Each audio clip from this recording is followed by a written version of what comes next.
कोई असर पड़ेगा तो हम फिर इलाज कराएंगे बहुत बढ़िया वाला। सुनो डीएसपी, तुम बेंयामिन नेतन्याहू की जबान में बात कर रहे हो। अरे भाई इतना वो है तो चले जाओ ईरान। मुल्क आपके बाप का नहीं है। 10 आदमी खड़े होकर छाती पीट रहे हैं, हाय हाय हाय साहब ईरान को मार डाला, ईरान को मार डाला।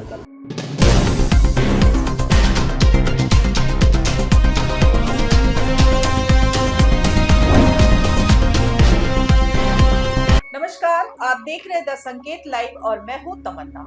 उत्तर प्रदेश के संभल से एक ऐसा मामला सामने आया है दोस्तों, जिसने राजनीतिक गलियारों में बड़ा विवाद खड़ा कर दिया है, क्योंकि यहाँ शांति समिति की बैठक के दौरान एक पुलिस अधिकारी के बयान ने देश भर में बहस छेड़ दी है दोस्तों। दरअसल संभल के सीओ कुलदीप कुमार का एक बयान सामने आया है, जिसमें उन्होंने कहा कि ईरान के लिए छाती पीटने वालों का बढ़िया इलाज करूंगा। लेकिन कोई आदमी आए साहब, 10 आदमी खड़े होकर छाती पीट रहे हैं, हाय हाय हाय साहब ईरान को मार डाला, ईरान को मार डाला। अरे भाई इतना वो है तो चले जाओ ईरान। और उस झगड़े का अगर हमारे देश में कानून व्यवस्था पर कोई असर पड़ेगा तो हम फिर इलाज कराएंगे बहुत बढ़िया वाला। सड़क पर नमाज पढ़ी तो जेल में डाल दूंगा। जंग दो देशों के बीच हो रही, लेकिन खुजली यहाँ कुछ लोगों को हो रही है, और अगर किसी ने इस मुद्दे पर रील बनाई तो रेल बना दूंगा। कहना चाह रहा हूँ बहुत सारे लोगों को ना, उनको खुजली इस बात की मची है कि साहब झगड़ा तो हो रहा है ईरान के इजराइल के बीच में, और वो बीच में ना अपनी टंगड़ी घुसाए पड़े हैं। भाई अगर इतनी दिक्कत है तो आप बैठ जाओ जहाज में। जब जहाज लेने जा रहा है वहां ईरान में फंसे हुए भारतीयों को, तो जहाज में बैठ जाओ और चले जाओ, और जाओ लड़ो ईरान की तरफ से, लौट के आ जाओ। लेकिन किसी दूसरे दो देशों के बीच में झगड़ा हो रहा है, और उस झगड़े का अगर हमारे देश में कानून व्यवस्था पर कोई असर पड़ेगा तो हम फिर इलाज कराएंगे बहुत बढ़िया वाला। ये बयान उस समय दिया गया जब रमजान के आखिरी जुमे यानी अलविदा जुमे की नमाज को लेकर संभल में प्रशासन अलर्ट पर था, और इसी को लेकर पुलिस प्रशासन ने शांति समिति की बैठक बुलाई थी।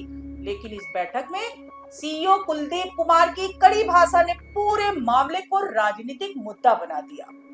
दरअसल प्रशासन का कहना है कि अलविदा जुमे की नमाज के दौरान कानून व्यवस्था बनाए रखना जरूरी है, क्योंकि हाल के दिनों में मिडिल ईस्ट में चल रहे ईरान और इजराइल के बीच तनाव को लेकर सोशल मीडिया पर कई तरह की प्रतिक्रियाएं सामने आ रही है, और प्रशासन को आशंका है कि कहीं इसका असर स्थानीय माहौल पर ना पड़े।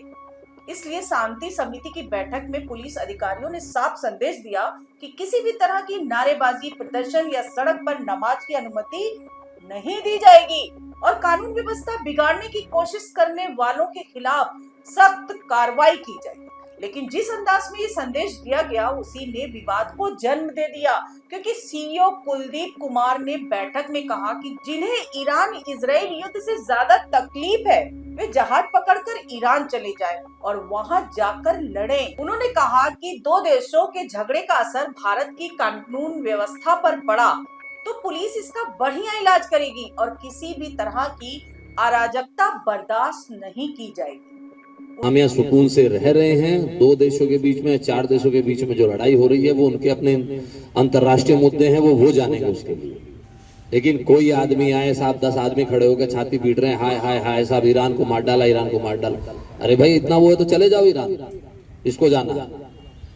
लेकिन ये चीजें बिल्कुल हम बर्दाश्त यहाँ नहीं करेंगे कि हमारे यहाँ आके कोई भी आदमी अपने देश में आके यहाँ कोई फिजा बिगाड़े। उन्होंने चेतावनी दी कि नमाज केवल मस्जिद के अंदर पढ़ी जाएगी, और अगर कोई सड़क पर नमाज पढ़ने की कोशिश करेगा तो उसे सीधे जेल भेज दिया जाएगा। इसके साथ ही उन्होंने काली पट्टी बांधकर विरोध जताने या किसी देश के समर्थन में नारेबाजी करने से भी मना किया, और कहा कि अगर किसी ने सोशल मीडिया पर ऐसी रील बनाकर माहौल बिगाड़ने की कोशिश की तो पुलिस सख्त कार्रवाई करेगी। ये बयान सामने आते ही राजनीतिक प्रतिक्रियाओं का सिलसिला शुरू हो गया है दोस्तों, और विपक्षी नेताओं ने इसे लेकर सवाल उठाने शुरू कर दिए। एआईएमआईएम के नेता असदुद्दीन ओवैसी ने इस बयान पर तीखी प्रतिक्रिया देते हुए कहा कि ये मुल्क किसी अधिकारी के बाप का नहीं है, और किसी भी नागरिक को इस तरह की भाषा में धमकाना ठीक नहीं है। और सुनो डीएसपी, तुम बेंयामिन नेतन्याहू की जबान में बात कर रहे हो। मैं उस डीएसपी साहब को बोलूंगा, ये मुल्क आपके बाप का नहीं है। उन्होंने ये भी कहा कि भारत एक लोकतांत्रिक देश है, और यहाँ हर नागरिक को संविधान के तहत अधिकार प्राप्त है। इसलिए किसी अधिकारी को इस तरह की भाषा का इस्तेमाल नहीं करना चाहिए।